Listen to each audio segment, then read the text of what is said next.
I will get our PowerPoint. All right, so can everyone see my PowerPoint? Yes. All right, so I want to thank all of you in attendance now to welcome to our season 9 of Environmental Fridays. We've been going pretty good here. Yes, we're recording. And you could see our website URL, our link to the website.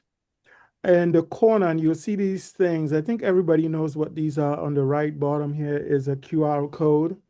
And that QR code, if you point your camera at it, I'm assuming everybody knows how to use it, but just in case, you point your camera, phone camera at it, it will actually take you to whatever. In this case, this one will take you to our website. So I want to begin with acknowledging and remembering Robert Redford. He was, of course, remembered as an iconic Hollywood movie star, for the one who started the Sundance Festival. But I don't know if we all know that he was a major environmentalist. And so, what we try to do here is give you just a taste, some of his quotations. Let us rise above the fray and focus on what unites us, our fate as humans that rest upon the world. Climate change is in everybody's backyard. These links that we have here are interviews. And if you simply go to YouTube and look up Robert Redford and put these names in, you would get to those videos. So these all represent videos. One of the most, I think, um, one of the best articles I've seen about his environmental legacy is actually that link down below, and the QR code to the bottom right will take you to that article. I just want to read the beginning, the paragraph of that article that was published in honor of Robert Redford. It says the environmental movement lost one of its most devoted and high profile champions with the passing of Robert Redford overnight.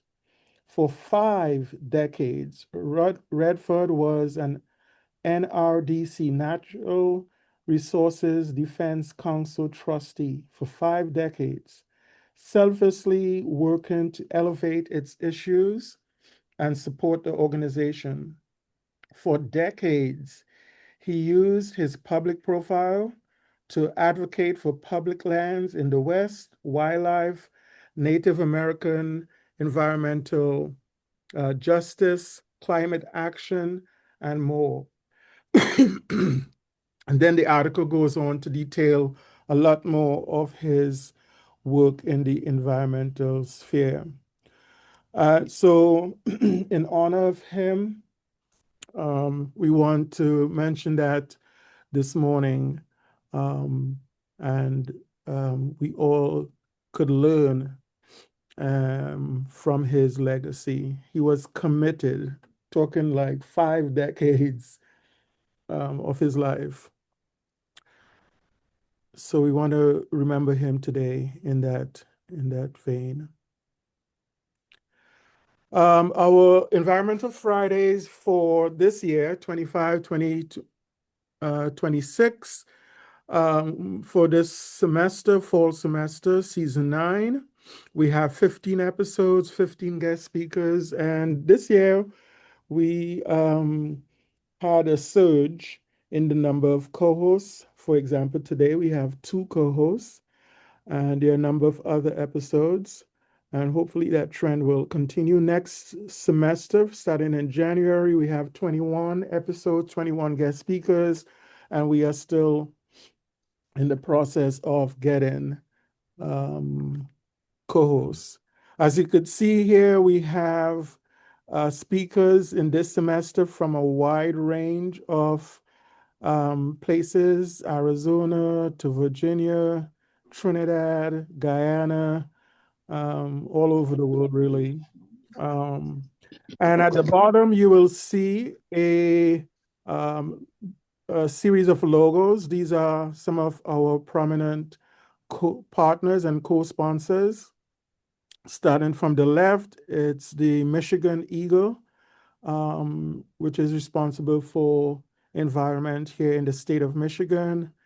Um, Caribbean Compass just came on board with us. The American Chemical Society, that's what the ACS stands for, the American Chemical Society Committee on Minority Affairs, the Benton Spirit Community newspaper, which again I am live streaming from, and GC Scored, which is a social emotional wellness organization. So we thank all of our partners and co-sponsors. Here is a breakdown of our lectures for this semester. You could see we have like a nice range of them.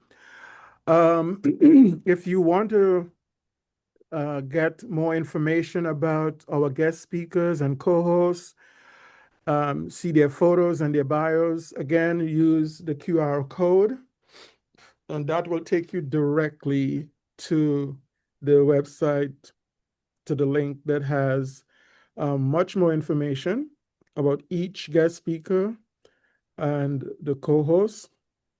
And also, at the bottom right, we have now 133 episodes of Environmental Fridays on YouTube. And I want to encourage people to use them freely. The YouTube videos are there, free access. There might be topics and speakers that are of interest for whatever you do in classroom or outside the classroom. Feel free to use it. Just let us know. Give us a feedback so we know the impact we are having.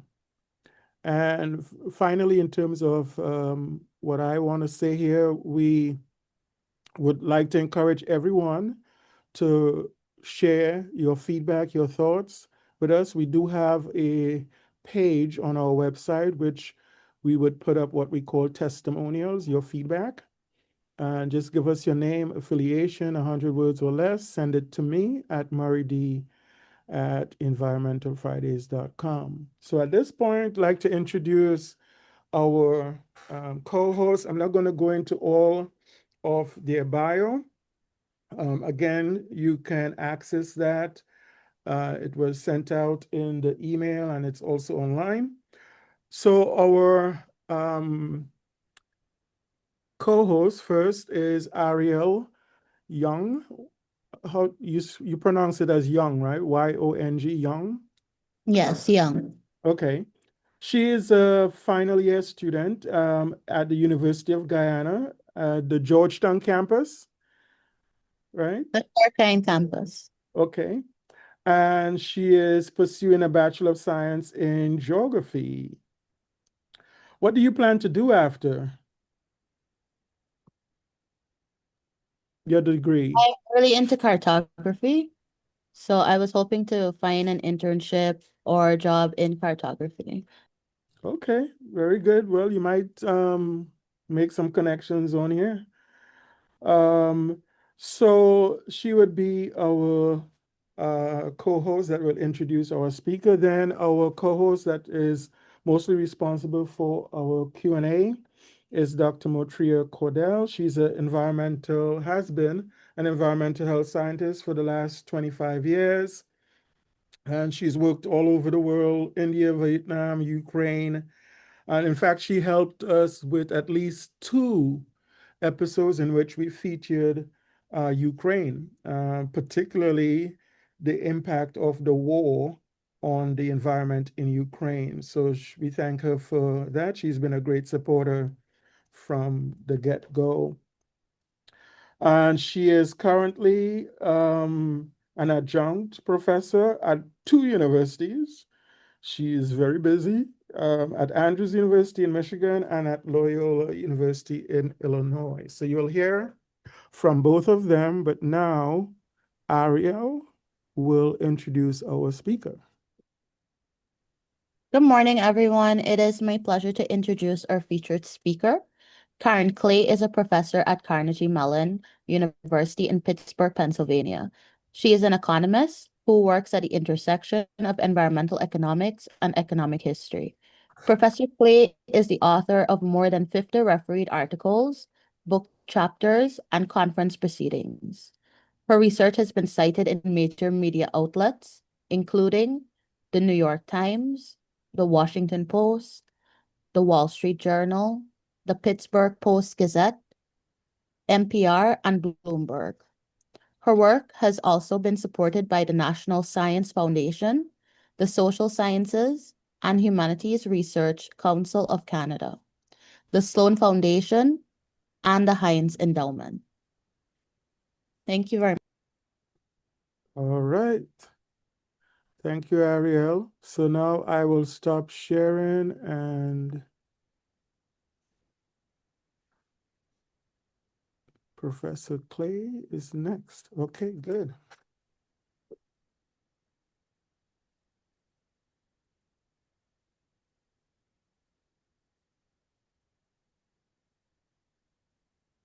Okay, Professor Clay.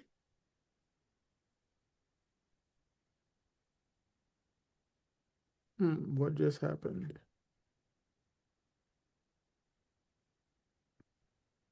Okay. All right. Can you hear me now? Yes, we can. Okay, great. All right, perfect.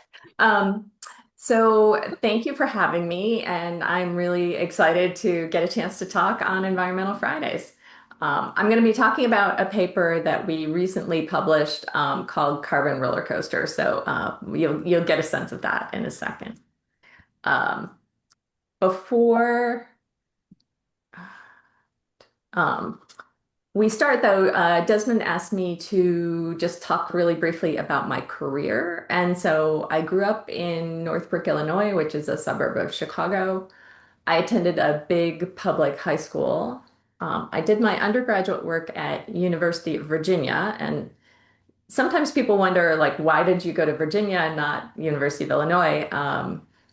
University of Virginia was a good public school. It had affordable tuition and it had a very well-known honors program that I was admitted to. So that's why I went there. I originally thought I might want to be a scientist or a pre-med student. I decided I didn't love bench science and I didn't love blood. So I decided that those were probably not the paths that I wanted to follow. I ended up double majoring in economics and mathematics.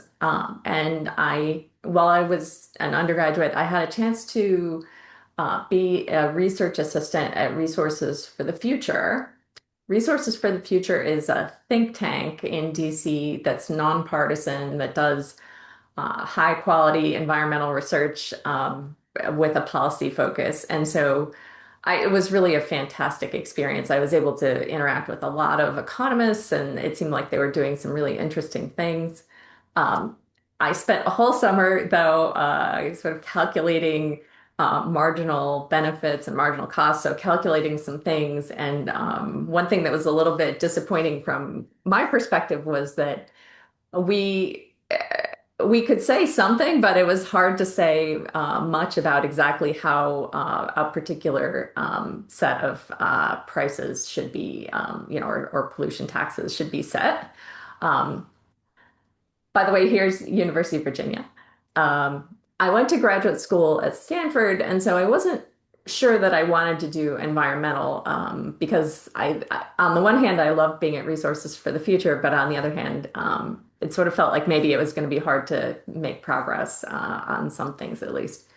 Um, I also was a math major, and so I took an economic theory class, and it seemed like fun, so I did that for a while, but decided in the end that that wasn't my passion. And then I kind of hung out with the public finance group for a little while and decided that wasn't my passion either. And finally, I found economic history and really loved economic history. So I am an economic historian who mostly works on the 19th and 20th century United States. Um, and so I started to do some work in economic history. I graduated from Stanford, and my husband and I, he's in computer science, took jobs at the University of Toronto, where we stayed for a few years, and then we had a chance to come to Carnegie Mellon. And so we've been at Carnegie Mellon for a long time, almost my entire career. But the interesting thing is, despite the fact that I wasn't working in environmental for a while, I started working with some collaborators and they were working on some environmental topics. And so I sort of found my way back to environmental economics. And so I would say today, I do energy and environmental economics and economic history. There we go. Here's a picture of the building that I'm in at Carnegie Mellon. Heinz College is in the old Bureau of the Mines building. My office, you can't see it in this picture, but it's in the back of the building. It's been a great place to be. This is just a screenshot of the paper, which came out this summer, and it's available for free. It came out in the Journal of Economic Perspectives, which is the American Economics Association has this journal, which is focused on kind of trying to convey interesting recent research that would potentially be used particularly for undergraduate and graduate teaching and also read by sort of people who are generally interested. So the idea is that it not be too technical or difficult to understand, but rather to sort of do good economics, but convey it in a way that's accessible to people. So I will encourage you to go download a copy if you're interested later. You'll see that this is work that's with Akshay Jha, who's at Carnegie Mellon, Josh Lewis, who's at University of Montreal, and Edson Severnini, who was at Carnegie Mellon and is now at Boston College. Okay, so you might think, well, like, how do you get the idea to write a paper like this, right? I think often this is something that people want to know is sort of, how did you think about writing a paper like this? And so I think we were motivated by a couple of things. First, obviously, there's been this intense debate about carbon emissions and global warming. So we were sort of interested in a better understanding two things. One was, what have US carbon emissions been over time? That was something that actually other people had already calculated, and so we were able to draw on that data. And if you're interested, the data is available at this website that I'll show you later called Our World in Data. But what we were sort of interested in was really this issue of what were the drivers of US carbon emissions. And the reason you want to know that is because, in some sense, if we want to fix the problem that we have, right, of high carbon emissions, it's actually helpful to know, how did we get here? And were there things, periods, for example, where carbon emissions were either falling or not rising as fast? And what does that tell us about carbon emissions, both in the US and perhaps elsewhere? The answer to that question was not known. Here, by the way, if you're interested, Our World in Data has lots of great data. So this is just the CO2 and greenhouse gas emissions data. So again, take a look if you get a chance. All right, so this is a plot of annual carbon dioxide emissions in billions of tons. And it starts in 1850 and goes up to the present. And the black line is the US. And so the US, it's hard to see because all the little lines are kind of scrunched together at the beginning. The US surpasses the United Kingdom around 1890 in terms of carbon emissions. And the US is then the largest carbon emitter in the world until about 2005, when it's surpassed by China. And so it, in terms of thinking about like, why do we look at the US? Part of the reason that we look at the US is because the US was the largest carbon emitter in the world for much of the period that we look at, right? And so for basically the entirety of the 20th century and a little bit before and after as well. Okay, so here is another graph. The black line is the same black line that you saw here. And I should have mentioned the black line is always going to be fossil fuel carbon emissions. But there's another source that particularly gets a lot of discussion in developing countries. It doesn't get a lot of discussion in the US anymore because, as you can see, land use change was important. And then, by about 1950, most of the land use change had already happened. There's a little bit, a little bit more. And then land use change just becomes not very important. So what do we mean by land use change? Mostly it's deforestation. And so there was a lot of cutting down of trees in the United States. And they were doing that because they wanted to clear land so that it can be used for agricultural purposes, right? And so this land use change in this early period is being driven by that. But we're going to focus, in part because it's the most important thing in the later part of the period, we're going to really focus primarily on this fossil fuels and industry emissions. This is per capita carbon emissions in the US, again, from fossil fuels and industry. And so this previous one is just aggregate, right? Summing across the entire US. Here it's per person. And you can see, particularly strongly here that there's going to be a period where it's increasing. It then sort of flattens out and stays pretty flat. I mean, it goes down during the Great Depression, but stays pretty flat until about 1960. Goes up a bit, goes down. We'll talk a little bit about why that is. And then, but it still remains fairly high to about 2005, and then begins to go down steeply. It does reach its peak, though, in the mid-1970s. Okay, so I'm going to talk about 4 time periods, and I will just spoil the punchline a little bit.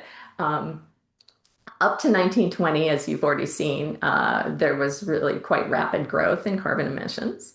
From 20 to 60, there's a period of slower growth. We kind of returned to rapid growth from 60 to 2005, and then from 2005 on, we see some declines. And so it's worth taking just a minute, and if you have a piece of paper, you can jot it down or you can just think about it, to think about what you think the causes of these periods of growth might be. What do you think? Why do you think it's happening? So just take a second and do that, and then we'll talk about what we find.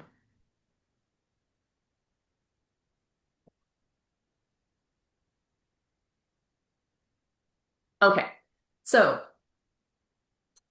increases in carbon emissions up to 1920.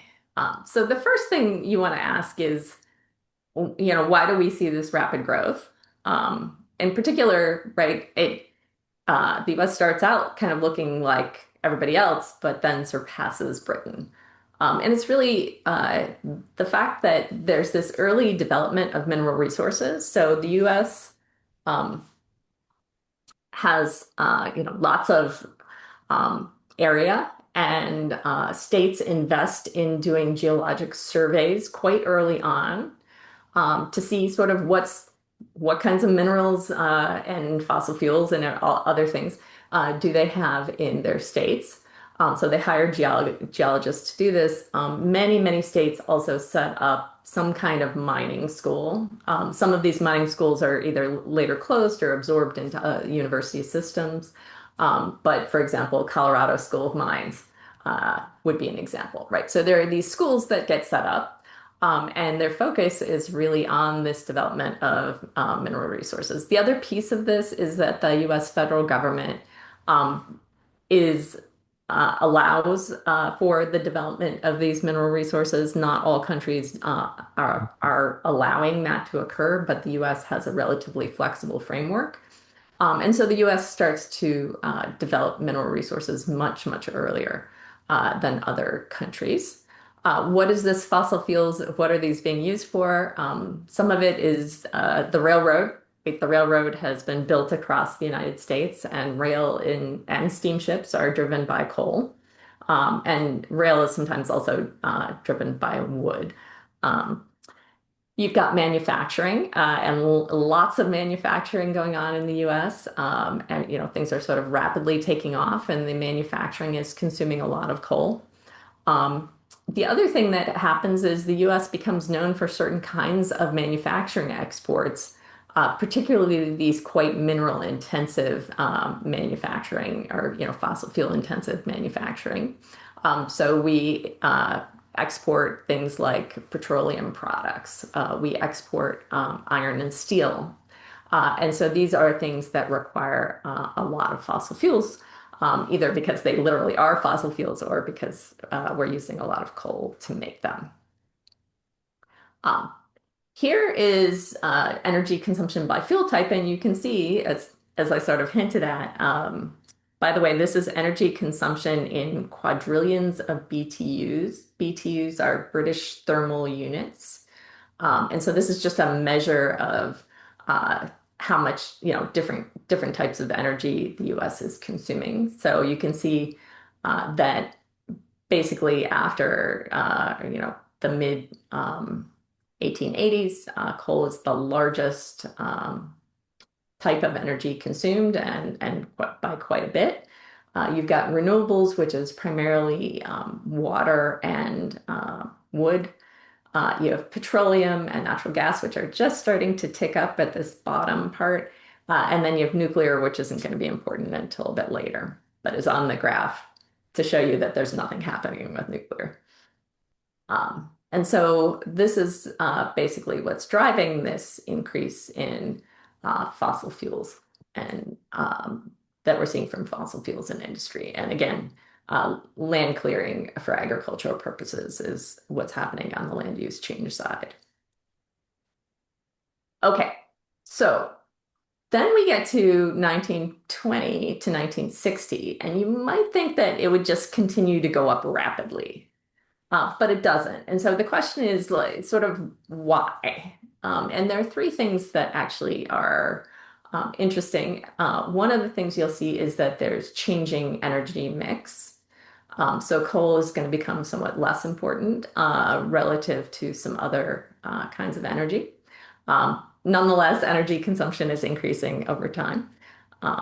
There's productivity growth. And what we mean by that as economists is just if I take the same amount of inputs, I can now get more output, right? And so as we get more efficient, as we get more scale, you can often basically produce more with a given set of inputs. And so that's what we mean.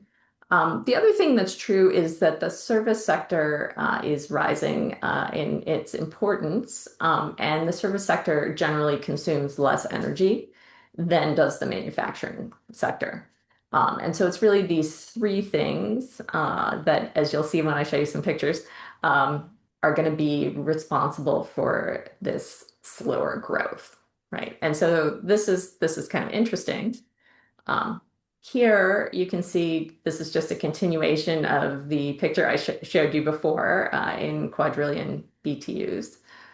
So we're using, it's a bit volatile, but we're using less coal at the end than we were at the beginning. You see this big rise in petroleum, primarily for transportation, but also for other things, and a smaller but still really important rise in the use of natural gas. And not much happening for renewables, and nuclear is still zero. And so you get, because we're using less coal, so it turns out that coal is considerably more carbon intensive. There's more carbon emitted per BTU than petroleum or natural gas. The fact that we're using less carbon is going to translate into slower growth, right? So if you taken this line, say from 1900 to 1920, and you just extended it further, you would have expected the line to be quite a bit higher. But in fact, this line is a bit lower. And as I said, it goes down during the Great Depression. Now, we didn't even talk about the electricity sector a second ago when I was talking about the period up to 1920. And the reason is because the electricity sector was tiny, right? And you'll see that when you see the coal consumption by sector. So now the electricity sector is getting bigger, right? By 1920 already, a lot of the United States has electricity. Some places still don't, but by 1940, electricity will be almost universal. And people are consuming more and more electricity, as well as in industry, right? So what's happening? Well, in the electricity sector, there's actually going to be growth in coal consumption.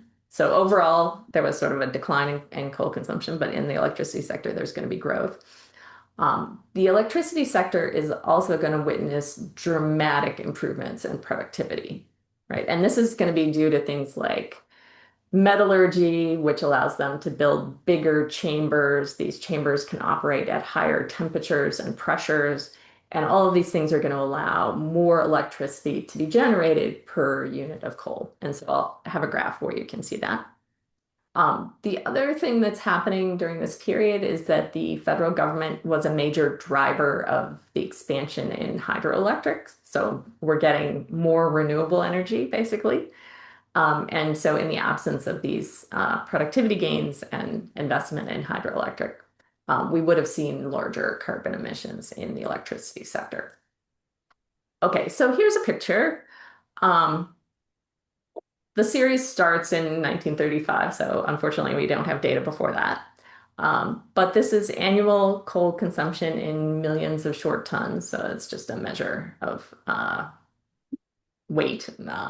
And so what you can see is electricity is much smaller than transportation, than heating, or than industry at the beginning of the time series. But by 1960, it's as big as industry. The other thing that's happened is heating's gone down, transportation's gone down. So for heating, people are switching to oil and natural gas. For transportation, there's been a big switch to things like diesel. So this is the big increase in efficiency that I mentioned. So this line, this black line, is gigawatt hours. So that's a measure of electricity per 1,000 tons of coal.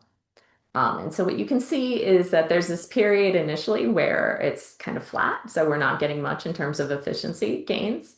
But after, starting in the late 40s, you see this dramatic increase in efficiency due to some of these technological changes that I mentioned earlier. And so you go from producing about 1.8 gigawatts per 1,000 tons of coal to about 2.6, right? So this is just a big increase in output given the same input.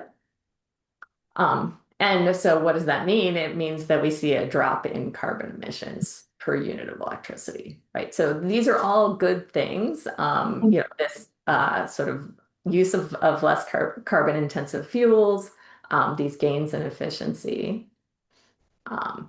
And so, just to come back to this for a second, in both sectors, both the economy as a whole and the electricity sector specifically, there are a variety of things that lead to slower growth in carbon emissions. Okay, so then 1960 rolls around and things start to pick back up. And you'll see that it's kind of interesting.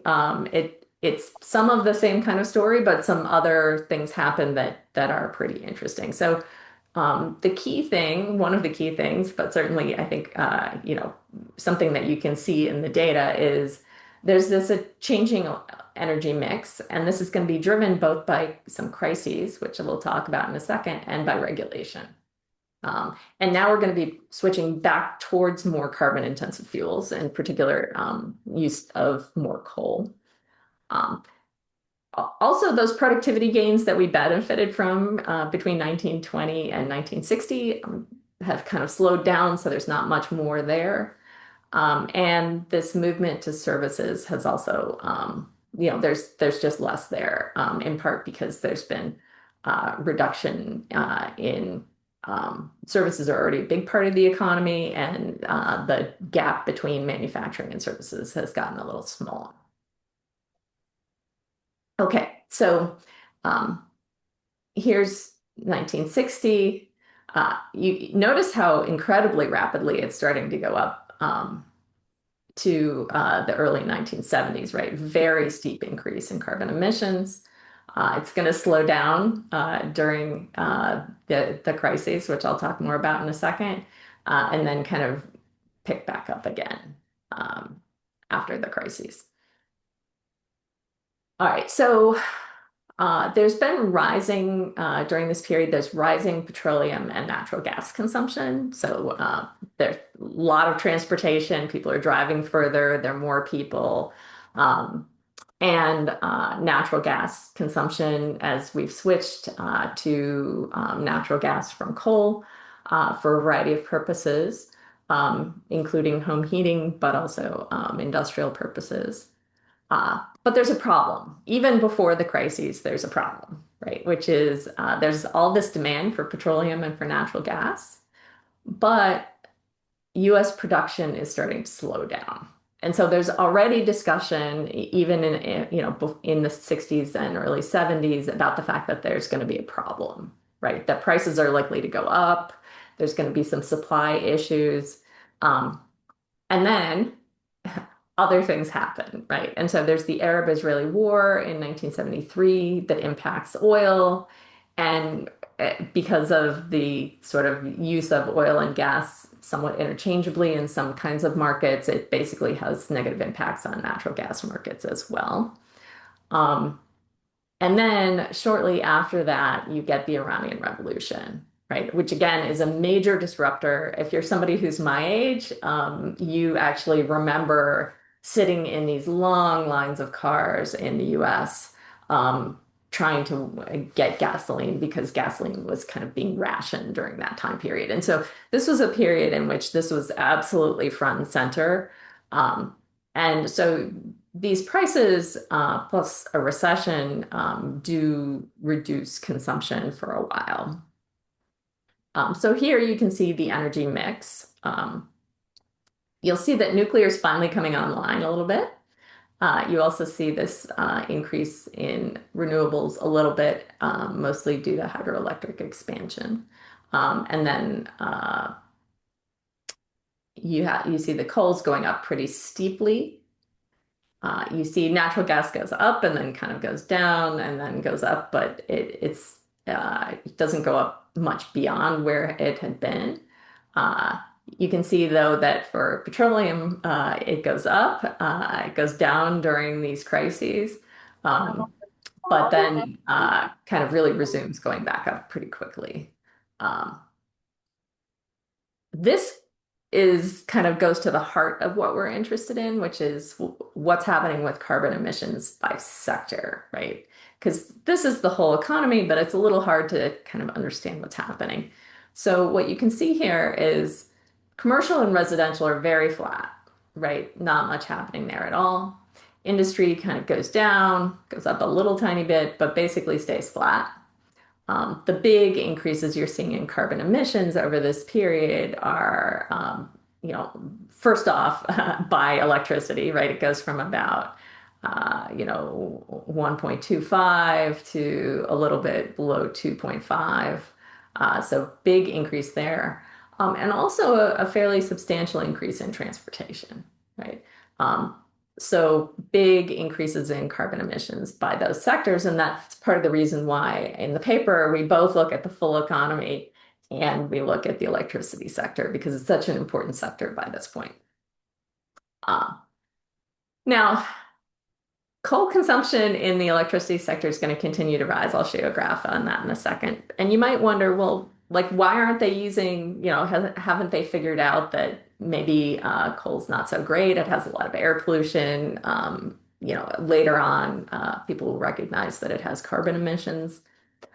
It turns out that coal and the electricity sector are kind of in this weird place. And the reason is because there's legislation during the energy crisis that basically says they can't build any more natural gas power plants, nor can they build any more petroleum power plants. And they try and incentivize existing plants to switch back to coal. That latter thing is not super successful, but what they do succeed in is basically halting construction of oil and natural gas plants for a very long time. Um, and unfortunately, around the same time, there's an accident at 3 Mile Island, a very prominent nuclear accident. And so they can't then build any more nuclear plants. There are a bunch of nuclear plants that are in construction that basically continue and are finished. But there's no new construction of 3 Mile Island until very recently, right? And so there's basically no nuclear. And pretty much all of the hydroelectric has already been built out. And so really what's left is coal. And so part of the reason why you see this dramatic increase in, a continued increase in coal consumption in the electricity sector is going to be that. Some other things, there's not as much technological improvement after 1960, and the industry is going to face the 1970 Clean Air Act. This is an early piece of legislation that's focused on reducing a variety of air pollution, particulate air pollution, ozone. And so, because there's been a lot of problems with pollution in the US leading up to that, and a lot of social unrest related to things like Earth Day, right, which really brings front and center the need to do something about air pollution. There's some subsequent amendments that also are important. The tricky thing is this creates a trade-off, right? Because if I have a coal-fired power plant and I want to reduce emissions, what I do is I either put a particulate a technology on, which will reduce particulate emissions, but it takes electricity to run that. Or I put on a scrubber, which is going to reduce particularly sulfur dioxide emissions, which is an important component of PM. Or in some cases, you actually have both. And so the point is running this emissions control technology takes electricity, and you'll see that in the graphs that I'll show you in just a second. And so yes, you can reduce local air pollution, but what you're doing is then burning more coal, which is increasing global pollutants. And in case you think, well, okay, so that happened kind of a long time ago. Maybe that's not such a current issue. I was doing a talk for a group of policymakers and faculty in the US, Japan, and China. And one of the Chinese policymakers started talking about exactly this issue, right? That in China, they're facing exactly this because they have a lot of coal-fired electricity generation. And so if they want to reduce local air pollution, because people don't like local air pollution and we know it's bad for you, they then are actually increasing their carbon emissions. Okay, so here's coal consumption by sector, and you can really see very dramatic right? In 1960, they were basically the same industry and electricity. Electricity goes up dramatically. Industry kind of trends down somewhat slowly. And heating and transportation are basically hardly consuming any coal at all. Um, Interestingly, you might not have known, and I actually didn't know, right? Despite the fact that the power sector is consuming a huge amount of coal, um, coal-fired generation is only, half or maybe a little bit more than half of generation. Um, so you have natural gas generation, you've got hydroelectric, you've got oil, you've got nuclear.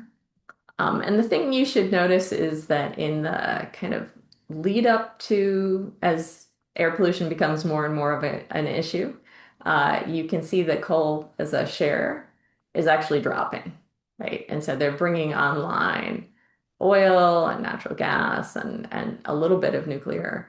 Um, so coal goes down, it stays down a little bit, and then it goes back up, right? And the reason it's gone back up is because you can't build these new oil plants, right? You see oil goes way down and basically stays down. You see that natural gas goes down and stays down until fairly late. It'll eventually go back up when I show you the rest of this picture. And so the main point here is that these series of events, both the regulation, the crisis in 73, later regulation in 77, the crisis in 78, 79, all of these come together to really push the industry back towards coal generation. Um, the other thing that I mentioned is that basically if you're going to control pollution, that's going to make generation less efficient. And so that's what this black line is, right? Remember, we saw this big increase in efficiency in the previous graph. Now it's kind of flat, and then it starts to go down. Why is it going down? It's because they basically have to use some of this is net generation. So they have to use some of the electricity they generate to power the particulate control and the SO2 control. And so you see this decline in coal efficiency and this increase in CO2 emissions per gigawatt. Okay, so now you may think, well, this has been a lot of doom and gloom because this was a period in which, you have rising emissions, it's rising faster, and then it's rising slower, and then it's rising faster again. But in 2005, it begins to change, right? And there's a rapid decline in the use of coal due to fracking. Fracking allows us to produce more natural gas and produce it more cheaply. And so a lot of what's happening is reduced and closing of coal-fired power plants and the rise of natural gas power plants. Also, especially as you get closer towards the end, the rise of renewables, right? Solar and wind, and some other things like geothermal. And there's regulation, right? That's going to basically put pressure on coal and make coal less economical than it had been. The other thing you'll see is that there are declines in petroleum consumption. What's the new challenge? So the thing that at Carnegie Mellon, at least everyone's talking about right now is this increased electricity demand from AI. Okay, so here you can see the decline. Here you can see the decline in petroleum. Here you can see this huge decline in the use of coal and the increase in natural gas, which is again from fracking. And you can see that carbon emissions in the electricity sector go down dramatically, right? The rest of these sectors aren't changing that much. Transportation's a little bit volatile. It goes down during COVID. But again, haven't seen that much in terms of effects in the transportation sector. So almost all of what we've seen so far has really been due to the electricity sector. There's definitely more to be done, but lots of improvements have happened. And you can see this when we look at electricity production. You can see that there's been, again, an increasing share for natural gas and a declining share for coal. Okay, so what should you take out of this? Coal is, this is just stating a fact, right? Coal continues to be the most carbon intensive fuel. So basically, any fuel is going to be better than coal. Um, our findings, though, really highlight the central role that technological progress and productivity gains can play. I think most of these gains have been played out in the US, but in some developing countries, you may still be seeing some technological product progress and productivity gains, which will help with carbon intensity.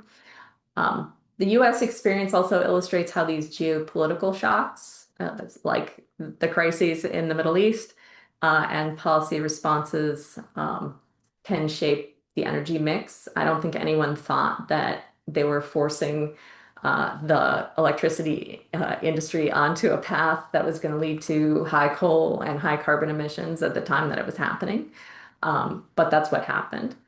And finally, our analysis is going to point to the challenge of really this environmental regulation if you're still using fossil fuels, where you have both local and global pollutants. Of course, today in the US, we're seeing big expansions of uh, renewables. And so we don't have to worry about that trade-off. It's reducing both local and global pollutants. But as I said, in a number of other places, this remains a really important issue. Okay, so the other thing Desmond asked me to say something about is next steps. So I would encourage you to read our paper and other papers if you're interested. Play with the carbon emissions data or other data in our World in Data. Try out a carbon footprint calculator. You might be interested to see kind of what your carbon footprint is and what you can do if you want to try and reduce yours.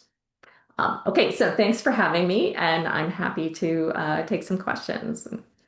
All right. Okay. Thank you very much, Dr. Clay. Um, do we have anything in the chat? I do not see anything in the chat.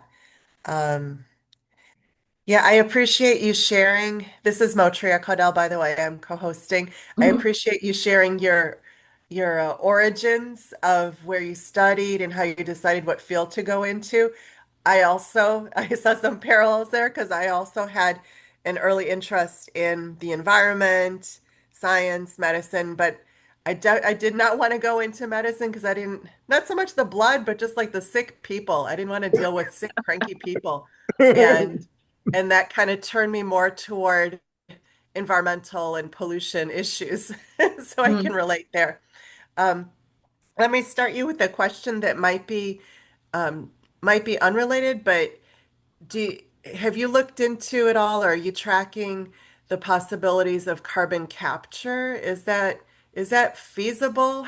What do you think? So there, yes, carbon capture is definitely something people have been talking about a lot the last 10 or so years. Um, I think that it's certainly technologically feasible. The big problem is right now it's very expensive. And so we're seeing um, some possible development, but the problem is until I mean, it's sort of the same reason why we have had solar for a long time, but we didn't have a lot of solar until recently, because solar for a long time was very expensive, and so it was, you know, some demonstration projects and things like that, but it wasn't as widely used as it is today. So I think carbon capture is just it's still earlier in the process, and so we may see more carbon capture, 5 or 10 years from now, when the economics of it improves. But right now, it's still pretty expensive. Okay, thank you. I've also seen they're kind of like art projects, really, installations of capturing particulate matter or different contaminants. And I don't know, I always just kind of roll my eyes. I feel like it would be so much more straightforward to just reduce our releases of this bad thing to the air. Um, did anyone in the audience have any questions? Do you want to type it, or anyone want to raise your hand or unmute yourself? Hey, Motria, it's Laurel. Hi, good morning. Hi. Yes, she's very humble. She runs the region. Oh, I guess we can't discuss that. Never mind. I'm Um, an we, independent scientist. yes, we have the pleasure of teaching together Ah, at Andrews University. But something that I've been using with students is the carbon food print. And I have them keep a food diary for 2 days. I really encourage you, even take one meal and then I believe it's Hannah Ritchie 2019 in Our World in Data. You can see where your meal is in terms of your personal consumption. The carbon footprint calculator will also give you hints like maybe you want to carry your own grocery bags to the store or walk or park further away or take the bus. I always think, I eat pretty low on the food chain, and but I love chocolate, and it's one of the highest um, in terms of emissions and consumption because it travels. So where cocoa is grown, for example, and coffee beans, and then getting it to Chicago, for example, or Aldi, my grocery store, mhm. So I told my students that I'm hanging my head in shame, but because I'm so proud of the fact that I very plant-based, etc. But then there's that coffee problem. So really interesting lecture, and it kind of puts it in perspective historically as to where we're at. Mhm. And everything, I'm sure you would agree, every energy production it hurts the environment. Mhm. Yep. I mean, one of the things that I think is so by the way, I love coffee and I actually have never looked at my carbon footprint. I've looked at my carbon footprint, but not the food part. So it's slightly killing me that coffee is such a high emissions thing, but I'll have to live with that. I mean, one thing that I think is striking is basically travel, right? So air travel, for example, um, it just has a very high carbon footprint. And I think often we don't think about that so much. We think about, turning off our lights or lowering our temperature in our houses or raising it, depending on whether it's winter, you lower it, summer, you raise it. Um, the other thing that I think people don't think about too much is that a lot of our carbon footprint is not so much about how you live in your house, but the house that you originally bought. So, for example, if you live in a New York City apartment where you live maybe with two people in like 800 square feet, um, that's just going to reduce your carbon emissions because you're just don't have a very big space that you need to heat and cool and things like that, and light. And so, and that's going to kind of restrict a variety of things that you would do. Also, in places like New York City, people often use public transportation. Um, and so, this, of course, also slightly kills me in the sense that we live in an old house in Pittsburgh. And even though we're very careful and try and we do buy low carbon or no carbon electricity, we pay extra for that. Um, it's the case that if you live in an old house in Pittsburgh, you're just going to have a bigger carbon footprint than somebody who lives in a much smaller house. Mhm. So, Laurel, you're good? Well, good. I put a couple things in the chat to reach to for calculating your food print Mhm. and also the carbon footprint of foods. Okay. Ariel, I see you have a few questions in the chat. Do you want to at least ask one of them. You could, Hi, good yeah. morning. So I have three questions. I'm gonna start off with the first one. I wanted to know what historical events or policies do you think had the most significant impact on US carbon emission trends? Next, my second question is, how do US carbon emission patterns compare with other major economies during the same historical period? And lastly, what lessons can current policymakers draw from the historical trajectory of the US emissions? Thank you. Yeah, I what I think for number one, some of the reason why the US has the trends that it does is because it has a lot of, if you go back in time, we have tremendous endowments of coal, oil, and natural gas, and that actually has an impact on then subsequent trajectories because we then have development of industry and stuff like that. So I think of the historical events as being things that were, happened way, way, way back in time.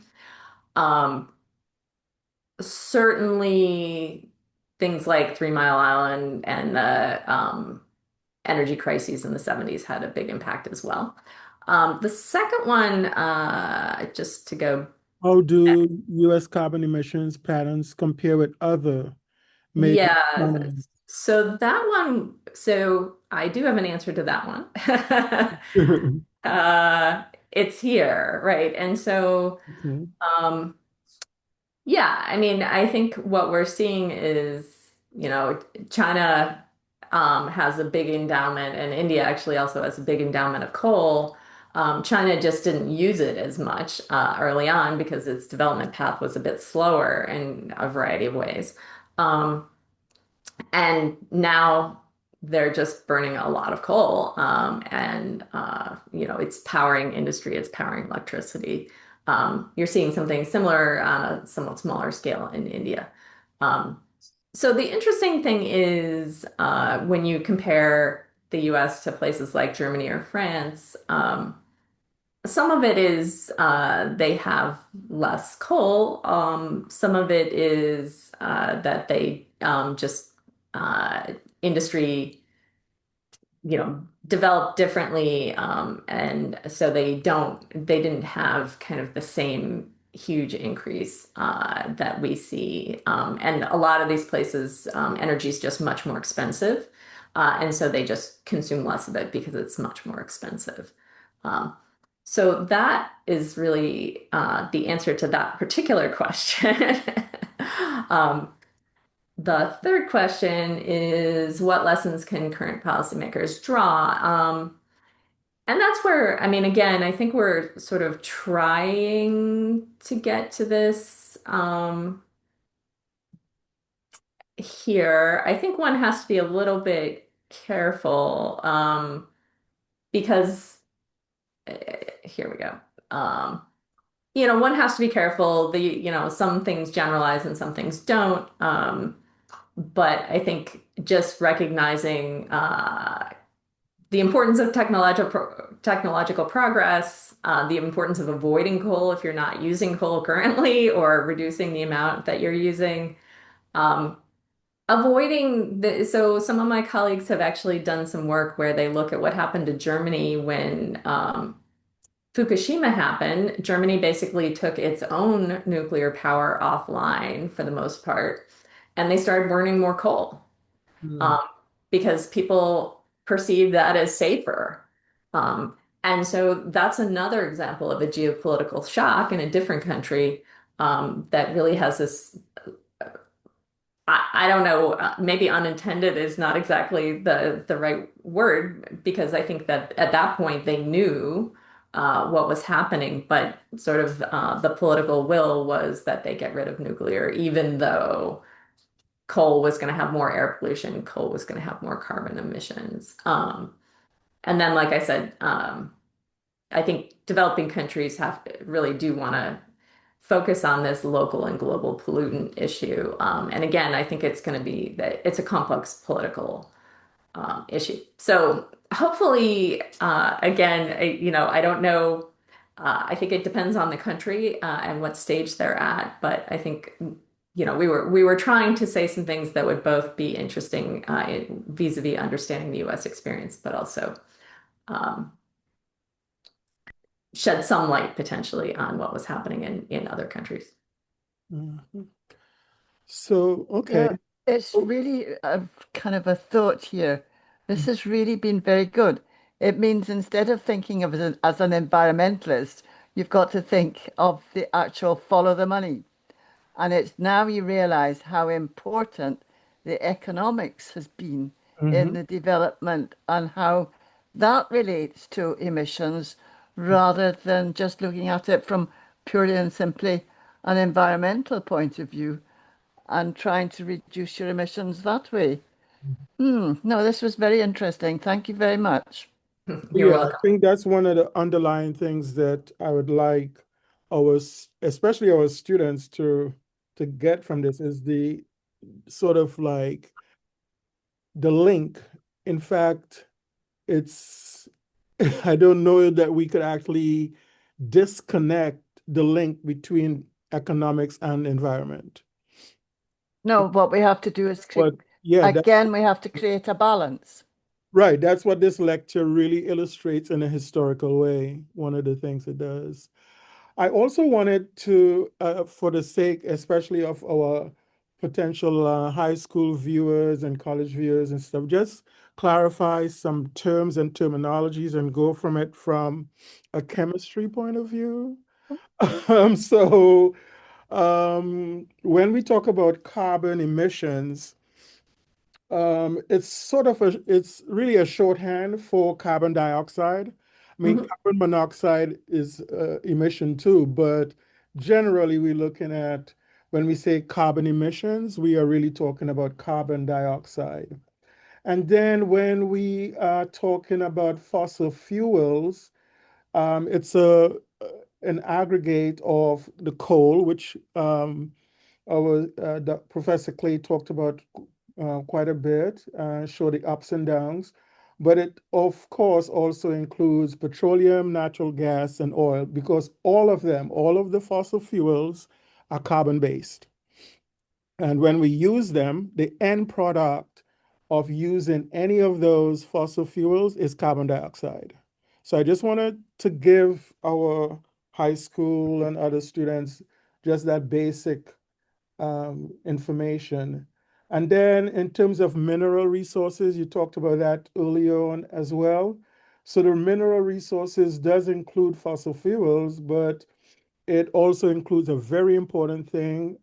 Two, at least I'll mention. One is iron ore, iron, which of course is huge in terms of our built environment. We use it for steel and stuff. And so trying to extract it from the earth, there is an environmental penalty for doing so. There's an energy cost for doing so. There's environmental cost. So when we talk about mineral resources, I think one of the top ones would be iron ore. But also cell phones. Cell phones have like a ton of different elements in them, and some of them are referred to as rare earths. To extract rare earths is costing in energy and environmental in like very huge ways. Lithium, exactly, Ariel. So when we talk about mineral resources, especially today, with the abundance of cell phones, that is a huge factor. All of Most of the elements that are in the cell that allows the cell phones to work and function in the way they do are based on a group of elements called the rare earths.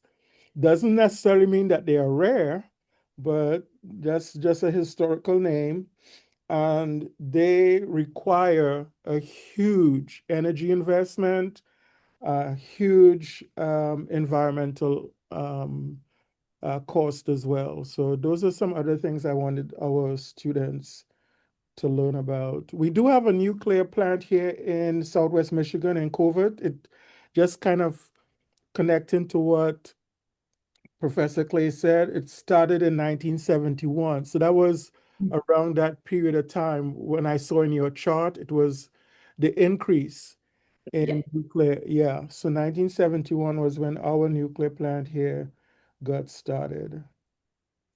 Just a few of those comments wanted to make to clarify some things. I do have a question too, though. I think both you and Motria might be able to help with this. So you seem to distinguish between local versus global pollutants. What's the difference? Is there a difference or? Yeah, I should have been more clear about that. So when we talk about local pollutants, we're mostly thinking about particulate matter or ozone.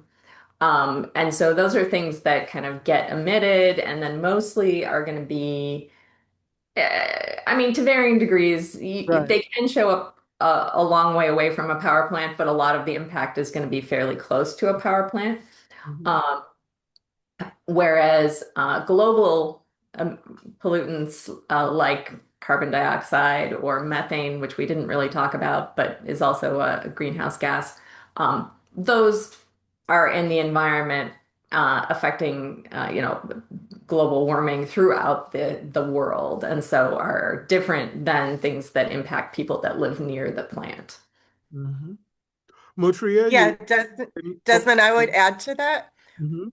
What you've asked right there, that basically encapsulates there's a debate about what air contaminants the Environmental Protection Agency can regulate.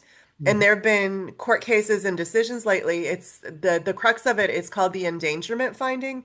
And so what Dr. Clay was just saying, some contaminants are they're released locally, they have health effects. So particulate matter, nitrogen dioxide, sulfur oxides, these contaminants they have known health effects and they have established safe levels of what people can breathe in their local air. Carbon dioxide, if I mean, I'm exhaling it right now. It's not hurting me. So industry can argue, how is it even an air pollutant? It doesn't hurt anyone. Mhm. But the secondary effects, the indirect effects are they're causing major changes to the planet. Mhm. So that is a really hot debate right now, and I'm glad you raised it, Desmond. All right, good, good. All right, other questions? One is, think I saw, what's her name here too from Bridget, but also Ariel. There's been a huge discovery, has been huge discovery of petroleum, oil, and stuff in Guyana. And so a lot of what has been discussed here today could be very relevant moving forward for Guyana. You have any thoughts on that? Either you, Ariel, is Bridget on here still? Absolutely not. Huh? Oil was not discovered now. We Guyanese know about oil before we were born. It is the politicization, I'm Mhm. sure I didn't say that correctly, Okay. of the economies of scale. Mhm. And so to have global um, approval, one uses that language that, we discovered oil so that you have that blessing of discovery. It's a kind of a divine right to take what you discover. Right. And that is a total misnomer. It is geopolitics, Mhm. and we are being taken advantage of in my country. Mhm. It is gross. It is disgusting since the scales are 90 to 10 in Mhm. terms of what Exxon gets and what Guyana gets, and Are the you kidding me? Exxon is getting 90%? 90 to 10, Are you kidding me? 90 to 10, She Wow. is absolutely correct. The same 90, That happened is, in Trinidad. yes, The oil and gas companies, the country itself does not benefit to the at extent that you all, think it does. at wow. all. But I And didn't know it was 90 to 10. well, yes, And when you Wow. see Forbes Burnham and Eric Williams nationalizing our industries, it is for these reasons. So you have Trin this and Trin that and Guy this and Guy that. So that, but what we need to do in the ousting of these foreign controlled industries is to secure the knowledge. I think the UN, when I was there, had a program called Talk 10, Transfer of Knowledge, TOK, Transfer of Knowledge, by expatriate nationals. So we wanted to be sure that the nationals knew how to run the bauxite industry in Guyana and conduct the oil industry in Trinidad before these folk were ousted. Please Right, go. right, right, right. We want to do our own thing. Yeah. And it is often, for example, now in Guyana as a Guyanese, you can't get a job with Exxon, Okay. right? You're told to go and do $1 million Ghana dollars training in Florida. So what we do have, and I'll reach across to Trinidad, we have Trinidadians and Nigerians coming in to say they know about oil, but they're the secondary employees. Okay. Right? And so except we have a CARICOM mentality where Trinidadians wouldn't say we're coming to help you and leave the Guyanese outside. If Trinidadians came and shared the knowledge, then we were being stronger. So what is for example, the University of Guyana doing now to help Please don't with that embarrass me. knowledge, acquiring that knowledge and training? No, it is too, when you have these traditional education institutions, and please, I don't purport to speak for UG, but what we have again is Exxon will come together with foreign persons that no one knows about to both hone and keep the knowledge. Right now, I can't speak for motives, but I'm speaking for results and how it appears, how it manifests. So if you bring in your brains, if they travel in and you get the housing, they have now the best housing, they have almost cloistered places where they live. It's secure, it's safe. And the Guyanese are out there, chopping each other. And without knowledge and without linguistic strength. So that if Guyanese cannot interact with standard English, you don't hire them. Correct? You don't hire them. It's okay to have your own language in your country. So but I think, and Pat could probably help with this too. I think there is some knowledge in our university in St. Augustine and maybe some other entities dealing specifically with petroleum. Is that something that maybe University of Guyana should be collaborating at least on some level? Oh, absolutely. But all those things have to be negotiated. Yeah. If I may add, there has recently launched a program for petroleum engineering at the Faculty of Technology and Engineering at the University of Guyana Turkine campus. That may be so. I'm not current with UG's developments, but I would be so bold as to say it could not be at the level that we need to manage our own oil. It's laudable that Yes, has. understandable. Pardon me? Yes, understandable. Yeah. And so I'm extremely concerned about what's happening and what will happen. It's barrels and barrels of oil per day. And if you look at the geopolitics, if you check the trends, we know that geospatial area is oil rich. Mhm.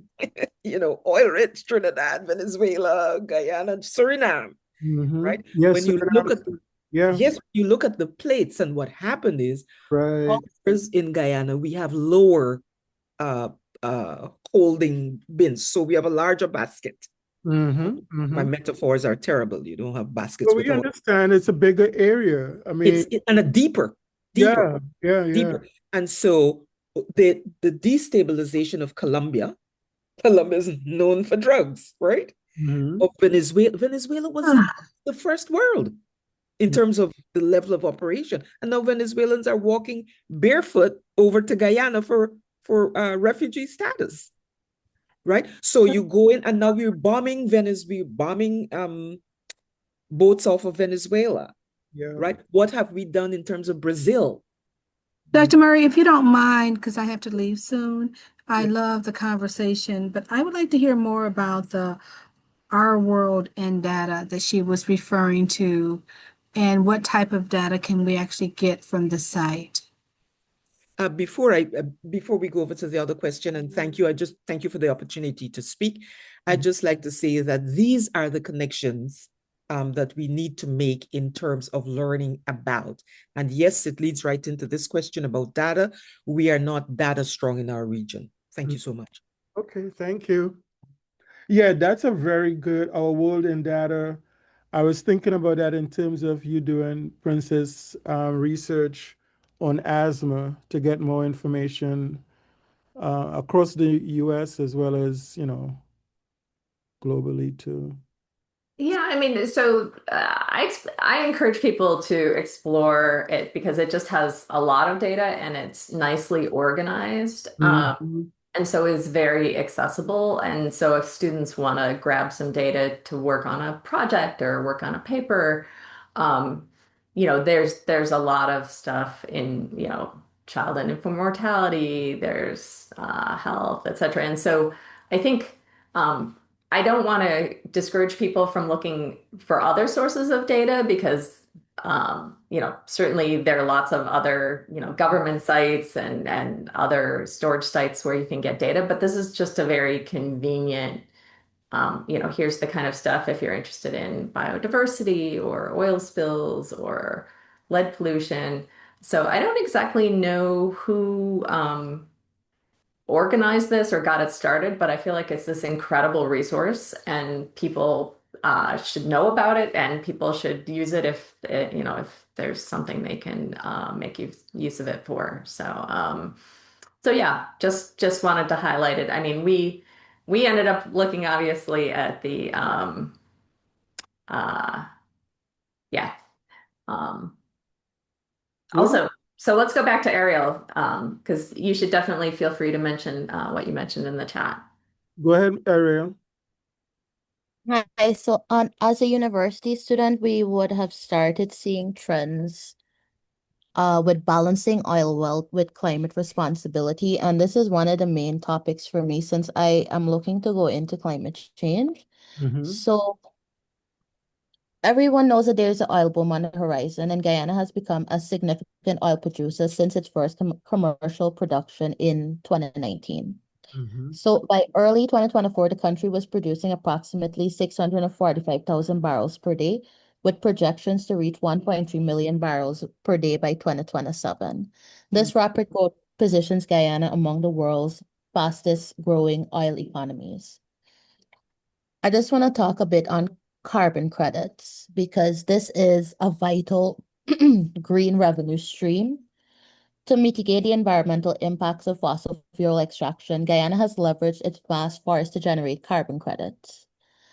In a landmark deal with the Hess Corporation, Guyana agreed to sell 37.5 million carbon credits over 10 years, potentially earning up to $750 million.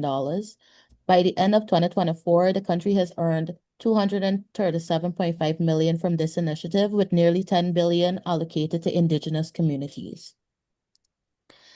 As you would know, I'm not certain if you know, but Guyana is also aiming for net zero by 2050. So despite the oil boom, Guyana is committed to achieving net zero emissions by 2050. The country's extensive forest cover acts as a significant carbon sink, which helps to offset emissions and maintain a carbon negative status. Guyana exemplifies how a nation can harness its natural resources from economic growth while prioritizing environmental sustainability. By balancing oil production with carbon credit initiatives and a clear commitment to net zero emissions, Guyana is setting a precedent for responsible resource management in the 21st century. Thank you. Yeah, we actually do have somebody in the Guyana government, I believe, that will be talking to us about that early next, I think it's in January 2026. So we'll have an entire episode on that topic about the impact of Guyana's forest and its net zero. So that's a good preview for that. But I also wanted to come back to Professor Clay. You also mentioned early on about another resource for the future. Is that something that's still going on, and how could students get involved in that? So I don't know that how much student involvement there is, but let's see. All right. So let me just show the website, just so that people are sure they're on the right thing. Okay, yeah. This is Resources for the Future, and they do a lot of important and topical research. So just to give you some sense of the issue briefs that they have up right now, you know, energy affordability, offsets, hidden costs of the debate currently about carbon pollution, cap and trade. So these are all issues that I think are really of interest to students, and are this is a great site in the sense that I think that research they do is very high quality. Yeah. And so it's a credible site where you can sort of believe that smart people are using good data to try and evaluate what's going on in a kind of balanced fashion. Very good. All right. I think that's a good way to end today. We at 11 o'clock now. Motria, do you have any final things to say? Thank you so much, Dr. Clay. I think you gave us a lot of interesting things to think about, and we will be, I think it gives us a little context for understanding the energy choices and the of on the global level, and then our individual carbon footprint, and as Laurel said, our food print. So thank you for presenting today, and I think it was a really interesting discussion. So Yes. good job, Desmond and Ariel, too. Thanks. Yes, thank you so much, Professor Clegg. Thank you, Motria. And thank you, Ariel. Thanks to all of our audience members. Thank you for participating and keeping this Environmental Fridays going forward. Next week, interestingly, we would have Laurel speaking on engaging communities about environmental justice. So that should be a very interesting topic too. So thanks again. Hope everyone has a great weekend, and hopefully we'll see you back here next week, Friday at 9:30. If it's Friday, it's Environmental Fridays. It is personal. Take care, everyone. Thank you. Thank you. Thank Great, you. great Have a good show. day.